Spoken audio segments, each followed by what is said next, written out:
Salut, salut. Ils se foutent de ma gueule depuis tout à l'heure parce qu'ils ont peur du « Eh bien, salut tout le monde ». Très content de vous retrouver aujourd'hui dans un nouveau podcast avec Manuel et Augustin. Ça va les gars ? Très bien.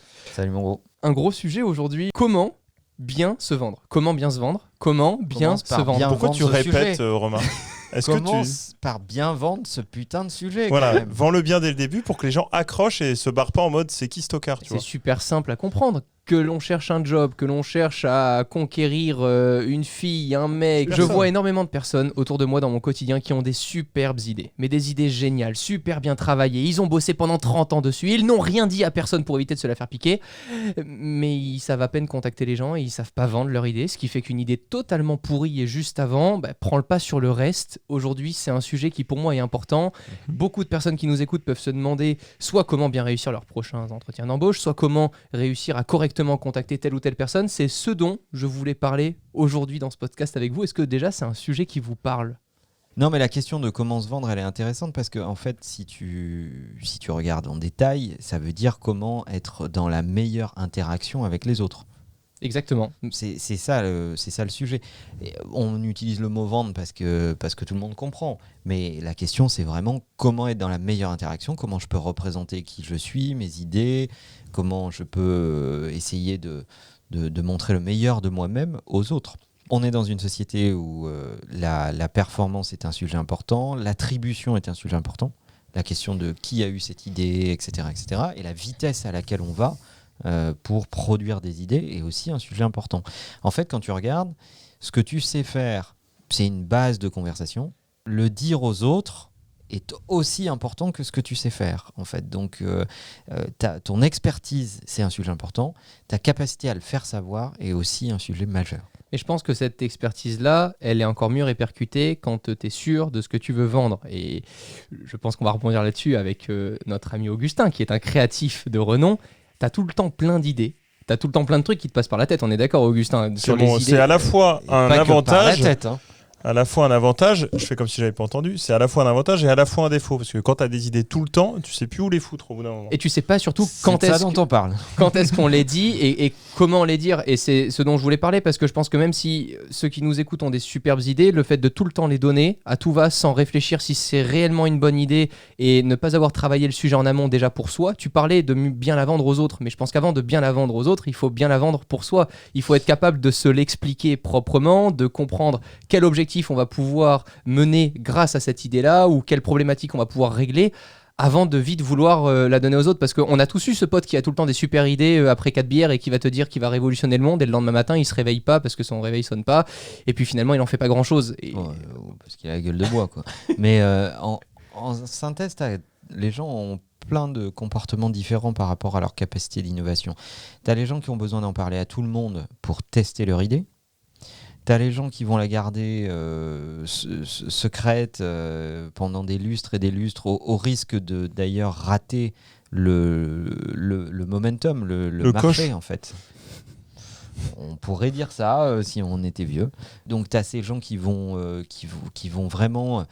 Tu vois, avant de te dire bonjour, ils vont vouloir te faire signer un NDA. Enfin, c'est catastrophique, en fait. Tu vois, comme si On l'idée connaît, en tant on que- connaît. on en Oui, connaît, après, on en ça connaît. dépend du domaine, je trouve. De Est-ce que dire vous ou pas aimez ce dire. style de personne que tu ne connais pas, qui te propose un call et qui te dit par contre avant le call il faut que tu me signes les 10 PDF et que tu me mettes ta signature? Ouais, mais J'en connais, et en général, je dis non. C'est-à-dire, je dis, D'accord. moi, je signe pas de NDA avant de discuter avec quelqu'un. Si tu as envie de discuter avec moi, c'est que tu as des trucs à me dire. Et avant de que- tout révéler, tu peux facilement Et- expliquer ton idée sans forcément tout révéler. Exactement, On est d'accord. à toi de gérer le niveau de risque. d'abstraction et de risque. Voilà. Mais a priori, si tu t'adresses à moi, c'est déjà que tu as besoin de quelque chose ou tu as besoin d'un autre avis. Sinon, tu t'adresses pas à moi. En fait, c'est pas moi qui t'ai appelé, quoi, en mettant les choses dans l'ordre.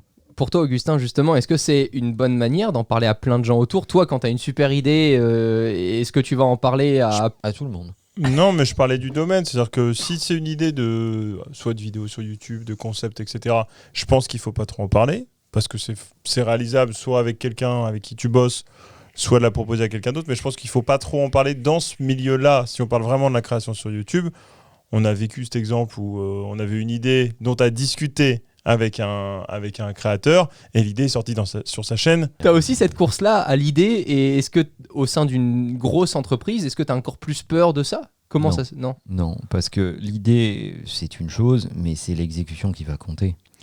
Mais on l'a déjà dit dans d'autres épisodes dont je ne me souviens plus d'ailleurs, mais c'est l'exécution qui va compter. Ok, une idée, elle peut être bonne, etc. Mais c'est la vitesse à laquelle tu l'exécutes, la façon que tu as de l'exécuter, ce que tu mets de ton cœur et de ton âme dans la façon de l'exécuter. La même idée exécutée par 2 ou 3 personnes différentes peut ne pas du tout avoir la même saveur.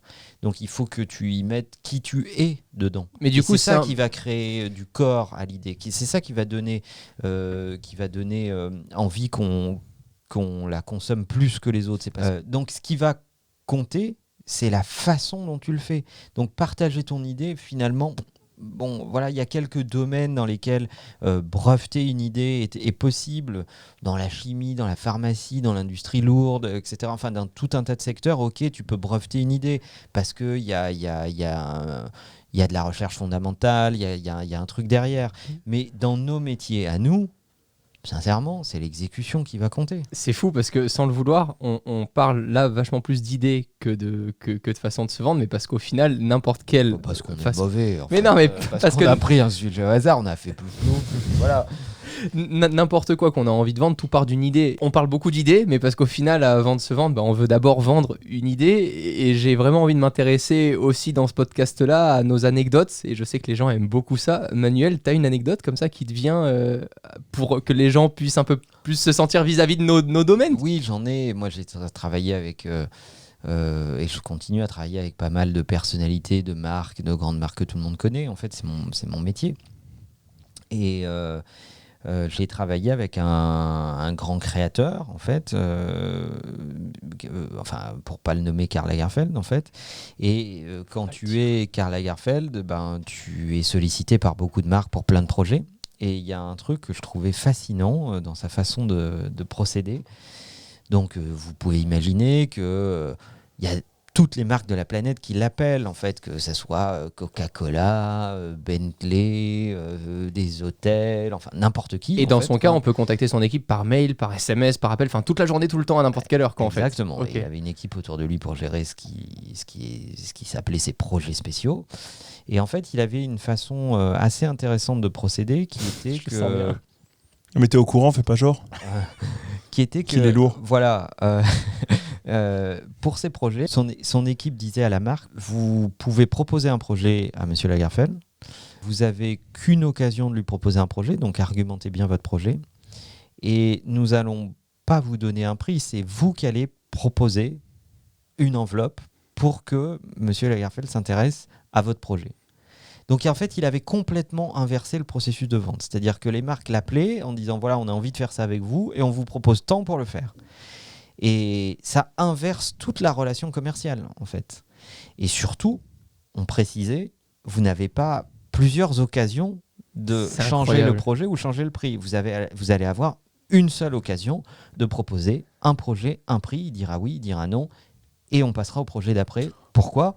Parce que des projets, on en reçoit tout le t'étonne, toi, temps. Augustin ? Non, mais ça m'étonne pas, je trouve ça fou, c'est très très intelligent. Mais après, tu peux te le permettre quand tu as 40 ans de carrière, que tu es reconnu par énormément de gens sur beaucoup de projets. Mais je trouve ça fou d'arriver à ce niveau-là, de retourner la situation, je trouve ça incroyable. Je suis tellement pas d'accord du tout pour le coup avec le fait que c'est qu'à partir d'un certain moment. Pour moi, si tu... Enfin, je prends vraiment Pour C'est un ce état prix-là. d'esprit. C'est un état Non, d'esprit. mais Ça porte un nom, ça s'appelle la dévente. C'est-à-dire que pour bien vendre, il faut dévendre. C'est-à-dire que c'est comme au judo, il faut utiliser la force de l'adversaire pour faire ta prise, en fait. Et donc, c'est exactement ce qu'il a fait dans le business. Il dit, voilà, vous voulez travailler avec moi, pour X raisons qui ne m'appartiennent pas, c'est votre truc, machin, etc. Vous me proposez un projet qui vaut le coup et un prix qui vaut le coup. Et je vous dirai oui, je vous dirai non, mais vous n'aurez pas 350 occasions. Et c'est oui ou next. Et ça, c'est le contraire de la vente. C'est totalement le contraire de la vente.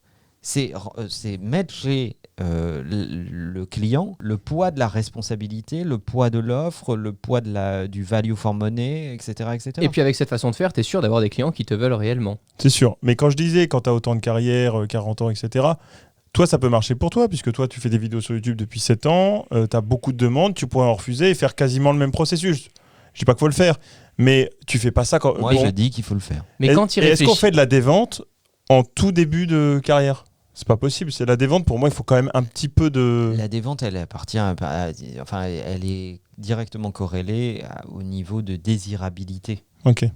Voilà, Si tu es en manque et que tu n'as pas d'argent pour vivre, Mais tu c'est fais pas très de dévente. compliqué d'appliquer cette méthode-là. C'est sûr. Si tu as déjà de quoi correctement vivre, que tu as de la sécurité derrière toi financière et que tu as envie de faire prendre de la valeur à tes idées et à tes projets, c'est une méthode comme une autre. Et cette anecdote, Manuel, pour moi, elle me fait penser directement au fait que moins on veut se vendre, et mieux on se vend. Au final, plus tu cherches à essayer de te vendre, Alors moi, Comment- il y a un truc qui m'agace profondément, c'est que, notamment chez les vendeurs essayent absolument de vendre un truc à des gens qui n'en ont pas besoin. Sur LinkedIn notamment, on en parlait. on va en parler. Les messages horribles qui arrivent sur LinkedIn qui n'ont rien à voir avec ce que tu fais.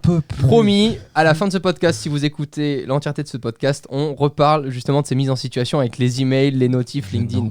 Mais je m'en doute. Augustin, ton anecdote. Ah, mon anecdote sur la vente de ma personne. Sur la vente de ma personne, non, moi je me suis rendu compte que je me suis vendu sans m'en rendre compte. C'est très bizarre. Mais c'est-à-dire qu'à l'époque où j'étais... Toujours le hashtag takeout, hein, si vous avez C'est ça. des... Ta vie Des est un années. malentendu. Si vous avez... N'hésitez pas à faire des extraits et les remonter, faire des gifs. Voilà. Non. Des gifs avec de l'audio, ça roule. ouais, Ok Augustin, ouais, faut- donc tu peux ton mettre- anecdote, ouais, allez. allez. Non, c'est qu'à on y l'époque où j'étais dans un domaine plus entre guillemets pro, j'étais dans une société où je faisais pas du tout de créa. Et du coup, à l'époque, je suivais Pierre Cross, qui était pas très très connu à l'époque. Et je me suis dit, putain, c'est bien ces vidéos, mais il pourrait faire des trucs mieux. Et à l'époque, je lui ai envoyé. Combien de fois il a dit à l'époque, vous pouvez me le dire À sur le l'époque, hashtag. ouais, mais j'étais jeune. Et à cette période, du coup. Comment t'as fait du coup? T'as eu cette idée-là? T'as Non, en fait, regardé c'est les même pas vidéos? ça. C'est qu'il postait sur Facebook ses idées de vidéos où il demandait aux gens de proposer, etc. Et à l'époque, j'étais toujours top commentaire parce que les gens me trouvaient drôle. Moi, j'étais là, ah bon, je suis drôle. Parce qu'à l'époque, je me rendais pas compte. Et du coup, je lui envoie une idée de vidéo, ce qu'il faisait à l'époque des vidéos. Ah, Putain, c'était à c'est horrible. l'époque. Et n'hésitez pas à m'insulter quand je dis à l'époque. Et du coup, à cette période, il faisait des vidéos genre larguer sa meuf avec un PowerPoint, abandonner son chien avec un PowerPoint, etc. Qu'as-tu fait? Et je lui ai dit, ce serait marrant de faire mendier dans le métro avec un PowerPoint, en expliquant pourquoi tu mendies, etc. Bon, il l'a jamais fait, peu importe. Il m'a dit, c'est la meilleure idée de vidéo que j'ai jamais eue de ma vie. Je te recontacte bientôt parce que je vais sûrement chercher quelqu'un avec qui bosser. Mais il l'a jamais fait. Mais il l'a jamais fait. C'est pas grave, de comme ta quoi, vie. comme quoi, un truc où tu l'envoies à l'arrache, ça s'est transformé après à bosser avec lui et débarquer dans ce monde-là. Tu l'avais contacté comment? Alors on se connaissait un petit peu déjà, mais on peut par Messenger. T'as été ce qu'on appelle proactif. Et J'ai été on va proactif. en parler juste après Tout à mon fait. anecdote, si vous la voulez bien. On s'en fout, mais tu vas la donner, c'est toi le Vas-y, patron. donne ton anecdote. Allez. Lors de mes premières vidéos, Oui. j'avais vachement de marques avec qui je rêvais de travailler, qui me connaissaient pas du tout. Pour exemple, Xbox, parce que j'étais Par un hasard. gros joueur Xbox, je jouais à Call of Duty et autres. Je me suis dit, bon, j'aime bien la techno, je vais faire de toute façon des vidéos sur les nouveaux produits tech. Du coup, je vais acheter la Xbox, je vais aller à la Fnac, je l'achète, je ne demande rien à personne et je vais faire croire que ma vidéo, elle est un peu sponsorisée Xbox, comme si je travaillais déjà avec eux. Et la vidéo est sortie.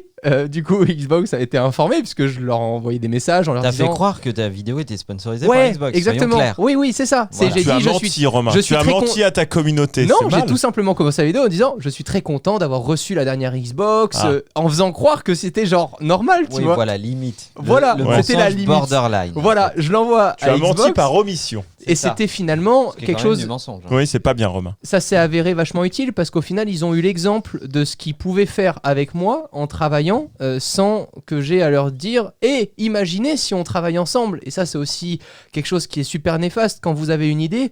Si vous n'arrivez déjà pas à la réaliser tout seul, sans votre entourage ou sans des gens tierces, oubliez-la. Faites autre chose parce qu'au final, si vous avez une idée, c'est que vous êtes déjà capable de la réaliser. Il y a plein de gens autour de nous qui nous disent « Ah, j'ai cette idée-là, mais vu que j'ai pas eu l'argent, vu que j'ai pas eu ceci, vu que j'avais pas ce contact, j'ai pas pu le faire. » C'est faux. À n'importe quelle échelle, pour n'importe quel projet, on peut aujourd'hui facilement être proactif tout seul dans son garage à la Steve Jobs et personne lui a demandé de PC à ce pauvre Steve. C'est lui qui était Tout très le monde- content de les attends. faire. Et Il a demandé encore de- moins de Mac.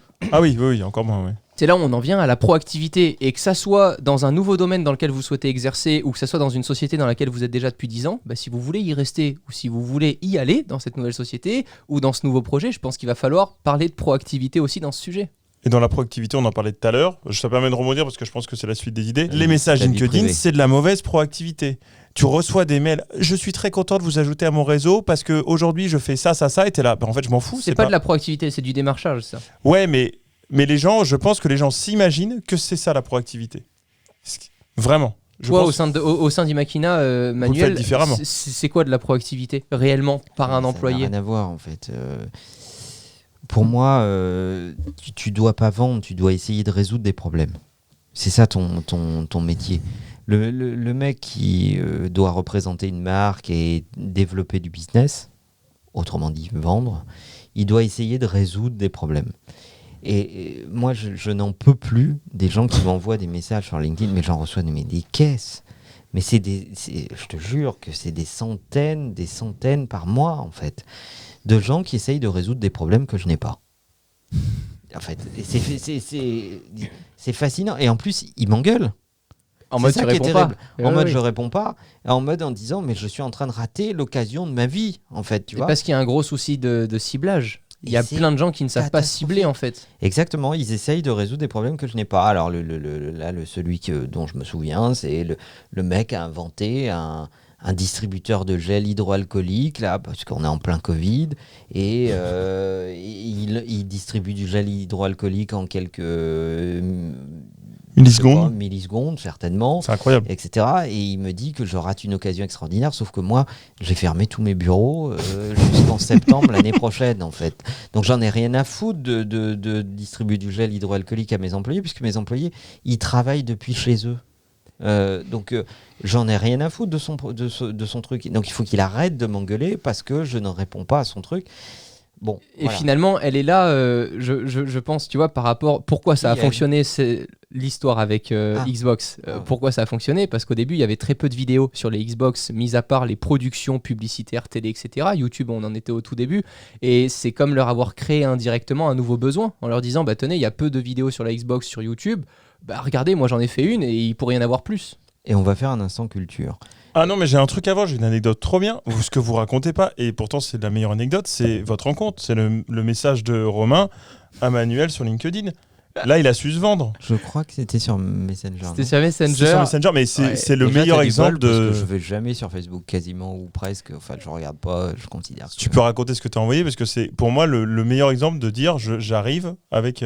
Grossièrement, Manuel, quand j'ai vu ton interview sur internet et qu'on se connaissait pas, j'ai vu que tu venais de débuter ta chaîne YouTube. Je me suis dit que moi, il y a un domaine dans lequel j'excellais.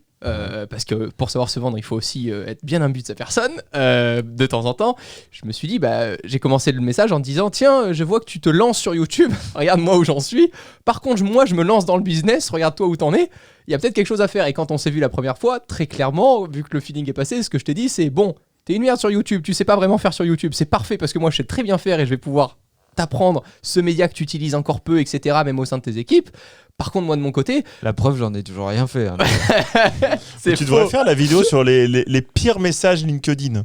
De mon Ah, côté, ça serait- j'étais en train d'envoyer des emails qui faisaient 50 lignes pour proposer des idées et on a très vite vu ensemble qu'il y avait tout un point de vue business et qui pouvait aussi faire qu'on allait échanger là-dessus. Donc, trouver aussi un besoin chez la personne vers qui vous allez vous tourner, c'est forcément super important. Je pense que la première démarche de vente, c'est d'essayer de résoudre un problème. Et c'est vraiment ça. Et il faut taffer, en fait. Il faut bosser. Il faut regarder ta cible. Il faut regarder quel est son problème, quelles infos tu as. Il faut regarder les infos de l'interlocuteur auquel tu t'adresses, quel est son parcours, qu'est-ce qu'il est en train d'essayer d'accomplir. Et ça prend du temps. Mais pour revenir à l'instant culture que j'ai essayé de placer, Oui. Gary Vaynerchuk a écrit un bouquin. Gary C'est Gary Vee, hein. Gary Vee, Son nom est voilà. imprononçable. Disons Gary Vee. Fuck a you, écrit- Monday. a écrit un bouquin extraordinaire qui n'est pas tout récent maintenant, mais qui résume à peu près cette philosophie qui s'appelle Jab, Jab, Jab, Right Hook. Autrement dit, renseigne-toi, apprends avant d'essayer de vendre. Pour bien vendre, il faut bien connaître sa cible. Il faut connaître son problème. Il faut savoir ce qu'il est en train d'essayer d'atteindre comme objectif. Et alors, tu peux t'assurer que ta proposition de valeur va fonctionner pour lui. Mais il faut que le contexte fonctionne. Il faut que tu comprennes le contexte de la personne à laquelle tu t'adresses. Si tu comprends pas ce contexte-là, alors ta proposition de valeur n'a peut-être aucun sens. Et pourquoi est-ce que c'est le plus important aujourd'hui ? Parce qu'on est dans un milieu et dans un monde qui devient de plus en plus compétitif. Et il y a beaucoup de gens qui me disent « Ah, mais là, j'y arrive pas parce que je suis trop cher. » Et pour moi, ça n'a aucun rapport. Tu pourrais être le Mais plus qui cher dit de ça ? la planète, mais il y en a plein, dans plein de domaines. Ils me disent « Ah, alors que dans plein d'autres domaines, tu peux être tellement cher, mais tellement bon que les gens, que tes clients, et pour s'assurer du résultat, ils sont prêts à payer ton prix. Donc il n'y a aucun rapport avec le prix et je veux enlever ça de la On est tête sur des la gens. dévente toujours, hein. On y revient là-dessus aussi. Hein. Oui et non, parce que je pense que le prix est quelque chose à voir au dernier moment. Quand tu as su vraiment draguer ton client, lui montrer ce que tu pouvais lui apporter, comment tu allais pouvoir... Quel client refuserait de payer 100 € si grâce à toi, il va en gagner 200 ? Aucun. Donc quel client refuserait de payer 500 000 € si grâce à toi, il va en gagner 1 million ? Aucun. Et c'est tout le temps pareil. Bien sûr. Et ce que tu décris, c'est la différence entre le coût et la valeur. Et c'est vachement important de faire la différence entre le coût et la valeur. Quand tu es en train de justifier ton coût, ça veut dire que tu n'es pas sûr de ta valeur. Si tu crées de la valeur, tu peux avoir un coût élevé. Parce que tu sais que la personne en face de toi, ton client, va générer plus de valeur qu'il ne va dépenser d'argent. En fait. Et il est logique qu'il dépense de l'argent pour générer pas mal de valeur. Donc, quand on a compris la différence entre le coût et la valeur, c'est beaucoup plus facile de vendre. Pour moi, c'est toute cette partie-là qui est la plus intéressante parce que dans plein de domaines, les gens te disent oui, au final, je fais du pain et puis je fais du pain, je vends ma baguette de pain.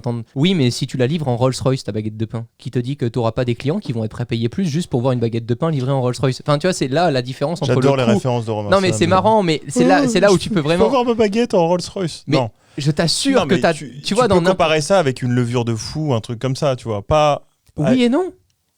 Si toi, ta baguette de pain, elle est moins bonne que celui d'à côté, mais qu'elle est livrée chez moi en moins de 20 minutes, pourquoi je pourrais pas payer plus ? T'as ajouté de la valeur. Oui, mais oui, c'est ça, c'est ce que je voulais dire. Je l'ai pas dit, mais je le pensais très fortement. Merci Manuel d'ajouter ce. La façon de contacter maintenant, quand tu as ton idée, quand tu veux contacter une personne que tu ne connais pas. On voit l'agacement dans les. Alors ça marche pour le business et pour d'autres choses, on est d'accord. Pour plein de choses. Ça marche pour tout, ça marche pour contacter n'importe qui, ça marche quand tu veux être en interaction avec quelqu'un en fait. Oui, parce qu'on a peu parlé de la vie personnelle finalement, mais tout ça, ça marche dans la vie perso. Oui, mais il faut quand même le rappeler. Se vendre, ça part de la vie perso en fait. Être capable de défendre une idée, être capable de rallier des gens autour Entraînez-vous de toi. au déjeuner de famille, vous ciblez un resto qui plaît à personne et vous devez y aller avec tout le monde. Exactement. Mais et quand tu arrives, c'est des petits défis comme ça. Et à partir de là, tu vas t'entraîner à rallier des gens autour de ton opinion. C'est ça, vendre. C'est rallier des gens autour de ton opinion. C'est de faire en sorte que les gens se reconnaissent dans ton opinion et se disent en fait, j'y avais jamais pensé, mais ce qu'il me dit là, ce qu'il me propose a de la valeur pour moi que je n'avais pas vu. C'est ça un bon vendeur. C'est pas un mec qui essaye de te fourguer des produits. Alors si on part du pire, de la pire à la meilleure, au meilleur moyen de contacter quelqu'un, moi aujourd'hui j'en connais un qui est horrible, c'est récupérer le numéro de téléphone de la personne via une autre entité pour le contacter directement, le déranger en pleine journée pour essayer de lui vendre quelque chose. C'est terrible. Ça, on est d'accord que c'est le pire, c'est compliqué, ouais. C'est le SAVSFR quoi. Parfois on est en tournage et là on m'appelle, on me dit « Ouais Romain, je suis trop content, je t'appelle. » Bonjour, qui est-ce ? Ah, en fait, on se connaît pas. C'est super, du coup, t'envoies un email et puis... Non, mais j'en ai pour 1 minute. Encore mieux, du coup, tu vas mettre que 2 lignes à l'écrire, ton mail. Non, mais ça va plus vite. Ça me rend... Mais tu vois, c'est ce genre de conversation qui me rend hystérique et qui me rend parfois détesté de plein de gens. Mais je suis pas mécontent d'être détesté de ces gens-là parce que je sais que de toute façon, j'aurais jamais travaillé avec eux. Ou le pire, c'est les mecs qui t'écrivent. Ah, les messages vocaux aussi. Ça n'arrange que celui qui l'envoie. Non, mais comme s'ils te connaissaient en fait. Tu vois ce que je veux dire ? Ça va, mec ? Les mecs, tu les connais pas du tout. Ils ont chopé ton numéro de mobile. Moi, tu vois, mon numéro de mobile il est quasi public. Enfin, c'est très facile de le choper. 06. Et donc, ils t'écrivent comme si tu leur avais parlé hier, en fait. Et toi, tu sais même pas qui c'est, tu sais pas de quoi il s'agit, etc., etc. Et donc, ça, c'est terrible, en fait, parce que les mecs font pas d'efforts. Or, vendre, c'est beaucoup d'empathie. c'est comprendre quel est le problème de l'autre, comprendre ce qu'il essaye d'atteindre comme objectif, etc. Et c'est énormément d'empathie, ça demande beaucoup de travail au final. La meilleure méthode que j'avais pu voir, c'était un abonné qui a commencé 1 mois avant que je voie son email à me faire un tweet en me mettant « Tiens Romain, t'as pas vu cette solution, etc. » en me parlant d'un service. Ensuite, il me le remet dans une autre vidéo YouTube pour tester des applications mobiles. Et ensuite, il m'en parle par email en moins de quelques lignes. Et c'est tout bête, mais ce cheminement-là, il y a plein de films qui ont fait ce moyen de répétition, ça a fait comme si c'était normal de le lire et de m'y intéresser. Mais c'est un travail qui a été fait en amont qui est juste fabuleux, je trouve, tu vois. Et là-dessus... C'est une stratégie de drague, en fait. Cette façon de contacter, donc la mauvaise, c'est de pouvoir appeler les gens et de les déranger. SMS, moi je déteste aussi, comme on l'a dit à chaque fois, SMS c'est soit quelque chose d'important, soit des gens très perso autour de moi qui m'envoient un SMS. Aujourd'hui, le meilleur moyen qu'on a tous adopté déjà, toi depuis de longues années Manuel, Augustin et moi qu'on adopte encore aujourd'hui, non mais c'est vrai, c'est toi qui en même temps nous l'a aussi pas mal inculqué depuis qu'on bosse ensemble. Les emails... Je suis pas centenaire. Non alors, les emails c'est une super méthode dont on peut parler. Mais il y a un mais, c'est-à-dire qu'il y a des gens, ici sont jamais fait. Donc, si tu veux vraiment que ce soit boosté, il faut doubler, tripler avec d'autres moyens. Après, tu as aussi l'équipe à contacter. Moi, je déteste les gens qui me contactent en direct comme si ça allait passer plus vite qu'avec la personne qui est payée au sein de l'entreprise pour gérer ça. Tu vois, c'est vraiment ça, c'est un truc incroyable. Ils me demandent quelque chose dont c'est plus mon métier. J'ai délégué cette fonction-là à quelqu'un dans ma société, et pourtant ils viennent tout de même m'en parler comme si ça allait plus vite. Mais en fait, ça prend juste plus de temps, puisque je vais devoir reparler à une autre personne au lieu que toi tu lui en parles directement. Les emails pour moi aujourd'hui, ça reste le meilleur moyen, et encore faut-il savoir correctement écrire et mettre en forme ses idées, puisque dans notre cerveau c'est super clair, mais quelqu'un qui ne l'a jamais entendu... Il faut des bullet points. Oui, et puis se débarrasser de tous les trucs qui servent à rien en fait. Ah non mais ça, franchement, il faut qu'on ait un podcast là-dessus. Je sais pas si c'est intéressant, mais... J'espère que tu vas bien. Ouais, j'espère que tu vas bien. Ou tu te sens... En fait, c'est horrible, mais tu te sens quasiment obligé de répondre, t'es pas bien, alors que tu Vous parlez des gens qui l'écrivent dans les emails, c'est ça pour horrible, et que vous connaissez pas. Ok. Ouais, moi ça m'arrive de l'écrire parce que le mec j'ai pas eu depuis longtemps, je me sens obligé parce que tout le monde... Et c'est très compliqué de te dire je le fais pas, j'ai aucune empathie. N'oubliez pas que la meilleure façon de vendre un projet, c'est aussi de donner envie d'en savoir plus. Si dans un seul email, vous mettez depuis la création de votre projet jusqu'à aujourd'hui en 20 ans, j'ai plus rien à savoir en fait. Évidemment. Je sais tout, j'ai l'impression que ça m'intéresse pas. Aujourd'hui, ce que j'adore, c'est découvrir des idées en moins de 5 lignes. Et encore, quand je dis 5, ça veut dire que la 6e, c'est juste le bonjour et la 7e, c'est le au revoir. Mais 5 lignes, c'est vraiment juste le corps du texte. Et voilà, il faut intriguer, il faut donner envie. En fait, ce que les gens valorisent le plus aujourd'hui, c'est leur temps. Et si tu envoies un email de plus de 5 à 8 lignes, copier-coller, déjà c'est compliqué. C'est dur aussi, Déjà c'est assez compliqué parce que les gens n'ont pas le temps. Donc il faut que tu arrives à susciter de l'intérêt, il faut que tu arrives à capter l'attention des gens en très peu de temps. Donc il faut utiliser les bons mots et il faut expliquer quelle est la valeur. D'où l'intérêt de connaître la personne qu'on contacte. Exactement. Dernièrement, là, alors ça fait très longtemps, mais je tourne une vidéo pour ma chaîne un peu... C'est une grosse vidéo, mais avec un concept débile. Le mec fait sa pub. Peu importe, mais je veux plein de guests dedans, donc plein de créateurs, plein de gens de YouTube, et je dois donc les contacter, alors qu'il y en a certains que j'ai pas eu depuis des années. Il faut que je sois concis, que ça les attire et que je leur dise je vais pas te gâcher ton temps, etc. Donc j'ai fait un truc concis. Pour l'instant ça marche, on verra ce que ça donnera, mais c'est très très compliqué de te dire le mec j'ai pas eu depuis longtemps, il faut que j'explique en 4 lignes pourquoi j'ai besoin de lui. Et j'ai trop envie de résumer ça à quelque chose qui va parler à tout le monde. Faites de votre email un TikTok. Ouais, c'est pas ouf parce qu'un TikTok... on n'en a rien à branler de savoir que t'as appris à danser il y a 15 ans, qu'aujourd'hui t'es trop content. Direct. T'arrives, ça commence. C'est pas danser. Le TikTok, c'est que ce que les gens ne savent pas trop, parce qu'on a dit tout le monde n'est pas sur TikTok, c'est que ça doit démarrer tout de suite. C'est quelque chose de très rapide. Voilà. Il n'y a même pas de bonjour. Il n'y a même pas de bonjour, c'est... On teste une chaise super qui te fait voler. Voilà, je te dis n'importe quoi, mais votre email doit ressembler à peu près à ça. On enchaîne avec la chronique d'Augustin. Ça fait longtemps que je l'ai pas lancé ce jingle. Ça fait très longtemps. C'est vrai. Ah non, c'est pas celui-là. Non, ça c'est les rires. Ah, c'est celui-là.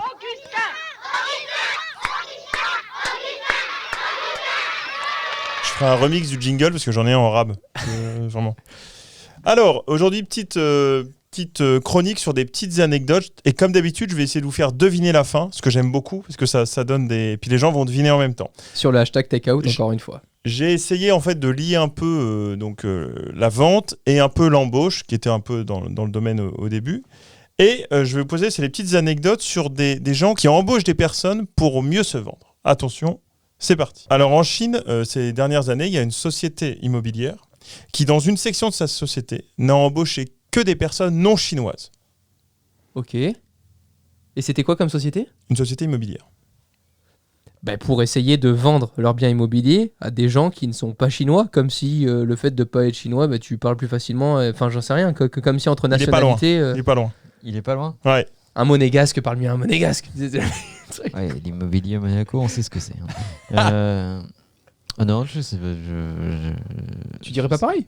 Si, c'est un truc similaire. Ouais. En fait, ils ont embauché des figurants dans les immeubles. Ils les faisaient semblant qu'ils habitaient dans les immeubles, donc des gens étrangers, et les Chinois disaient « Oh là là, il y a beaucoup d'étrangers dans cet immeuble. C'est que c'est très hype. C'est-à-dire que c'est un truc de luxe, donc Oh là je vais là. acheter là. » C'était uniquement des figurants qui vivaient dans des faux appartements, en fait, pour augmenter le prix de ces... Et du coup, De une fois ces qu'ils l'ont appartements. vendu, ils se retrouvent C'est ça. en Chine. C'est pas grave, C'est mais ça, et genre... ils se retrouvent avec que des Chinois, du coup. Ok. Deuxième anecdote et dernière, c'est très rapide aujourd'hui. Oh, en temps réel. Quoi ? C'est incroyable. Un message LinkedIn ? Hello Romain, je suis Tatata, enchanté, je travaille pour Tatata et je souhaitais discuter avec toi d'une possible collaboration avec ce créateur et ce créateur. As-tu des dispos pour en parler au téléphone demain matin ? C'est WhatsApp ? Non, c'est SMS. Elle a pris où mon putain de téléphone ? Pourquoi elle me fait pas un email ? Je peux voir qui c'est ? Non, mais c'est c'est Qui est cette incroyable. personne ? C'est incroyable en temps réel dans le podcast, je viens de recevoir. Et ben là-dessus, j'ai envie de faire un supprimé et je m'en fous de louper une opportunité parce que c'est pas la bonne manière pour travailler avec quelqu'un. Enfin, je sais pas, c'est ouf qu'en plein podcast, il y ait ça qui arrive. Je passe à la deuxième anecdote ? Vas-y. Afin d'attirer sur le sol américain 2 pirates informatiques russes, le FBI a usé d'un stratagème lié au recrutement. Comment ils ont fait ? Pour faire quoi de ces informaticiens ? Pour attirer ces mecs-là sur le sol américain. Ah. Ils ont employé des hackers aussi. Ou... Ah non, je sais. Ils ont créé un besoin aux hackers pour qu'il y ait des gens de la Russie qui travaillent dans le projet des hackers. Pas loin. Il Et est pas loin. Il est bon, hein, il est bon. Et ils vont devoir se rencontrer. Je suis pas mal vendeur quand même. Alors, Attends. le FBI, ils ont créé une fausse start-up. Ah ben voilà, c'est ce que j'aurais fait, c'est incroyable. Une fausse start-up de cybersécurité. Et à l'entretien d'embauche, ils leur ont dit, mec, est-ce que tu peux me faire ça ? Et là, ils leur ont dit, tu peux me faire ça ? Bon, c'est peut-être pas légal, mais fais-le. Et le mec l'a fait devant eux et ils les ont arrêtés. Les deux. Pas mal. Ça c'est Pas génial. mal. Hein. C'est incroyable. Pas mal. Incroyable. Celle-ci, elle est très très bien. Voilà. C'était les 2 anecdotes un peu sur comment se Merci vendre. Augustin. Merci. Merci Manuel, merci Augustin d'avoir partagé ce moment en podcast. N'hésitez pas à nous poser toutes vos questions via le hashtag TechOut sur Twitter si ça nous donne des idées de prochains thèmes, avec plaisir pour les partager à nouveau. À très vite, prenez soin de vous, ciao tout le monde. Au revoir. Bye bye.